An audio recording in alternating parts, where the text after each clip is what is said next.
This is weather briefing number 2 by Mehrens Nolte. This is the visible satellite picture as of 20 Zulu on the 2nd of July.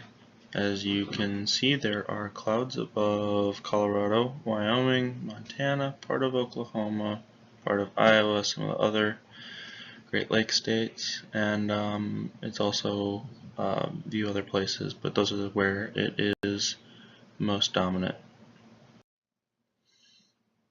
This is the infrared satellite picture as of 20 Zulu on the 2nd. The two most noticeable areas are over Colorado and Georgia, as the shading of the clouds is a dark blue, which means that the clouds are higher up in the atmosphere, or the cloud tops are higher up in the atmosphere, and that could denote thunderstorms.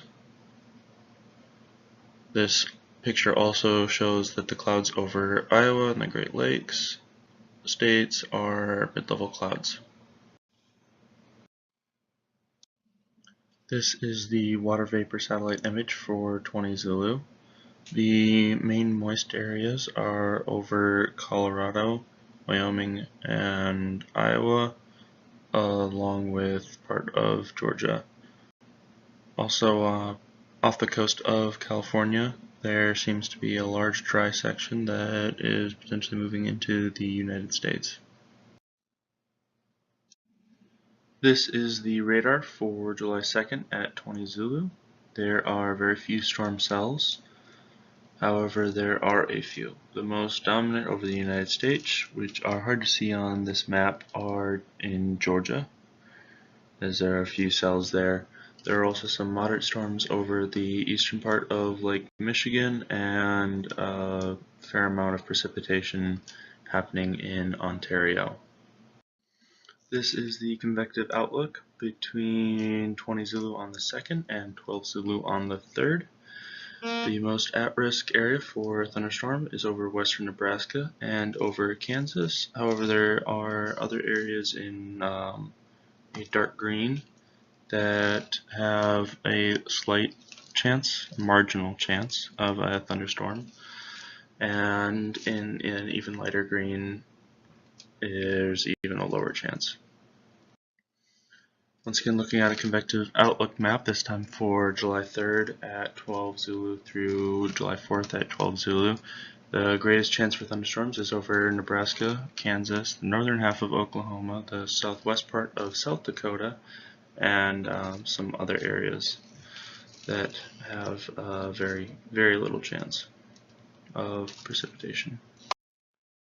This map is of all the sigmets, which are currently all for convective activity, with various tops ranging from 42,000 to 45,000, depending on the cell.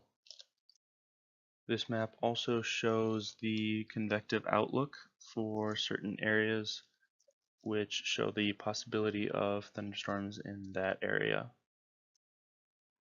This is the map of the air mets and freezing levels for the contiguous United States. The majority of the United States has a freezing level between 12,000 and 16,000 MSL. There is an air met for IFR off the coast of California for a ceiling below 1,000 AGL, and off the coast of New England for ceiling below 1,000 AGL and visibility due to mist. There is also a air met for turbulence above Colorado, Utah, and western Wyoming between 30,000 and 41,000 MSL.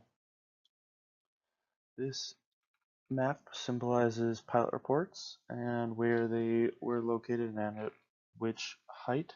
The blue symbols represent negligible turbulence, which is found most frequently on this map, but there's also some pilot reports for light to moderate turbulence around where the air met for turbulence is over Colorado and the surrounding states for Colorado.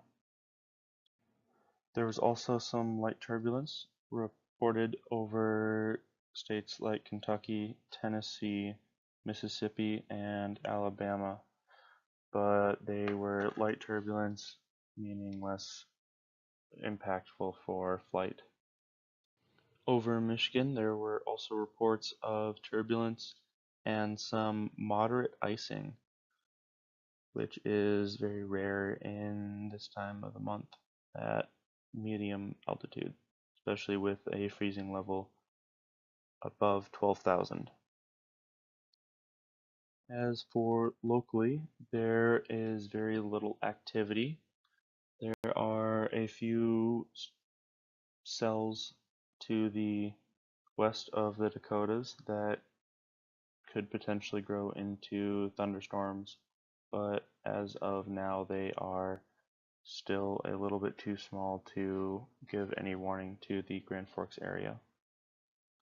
As for the surrounding area of Grand Forks, most of it is VFR with low winds. Grand Forks itself had very low winds today. At 20:53 Zulu, Grand Forks was reporting 3 knots of wind coming from 0 to 0, 10 statutory miles of visibility, clouds broken at 4,300 AGL, broken at 20,000 AGL, with a temperature of 22 degrees Celsius and a dew point of 13 degrees Celsius. This is the local visible satellite image, and it shows some clouds are moving into the Dakotas and are currently surrounding them. This image was captured at 21:30 Zulu on Sunday, July 2nd. The local water vapor map also shows this, showing moist air surrounding both of the Dakotas and potentially moving in. The local infrared image is showing that the cloud tops are in the upper atmosphere, as the temperature of these tops are fairly cold. This means that the clouds moving in are most likely the tops of cumulonimbus clouds or cumulus clouds that are just higher in the atmosphere, both which mean possible precipitation in the future for the Dakotas.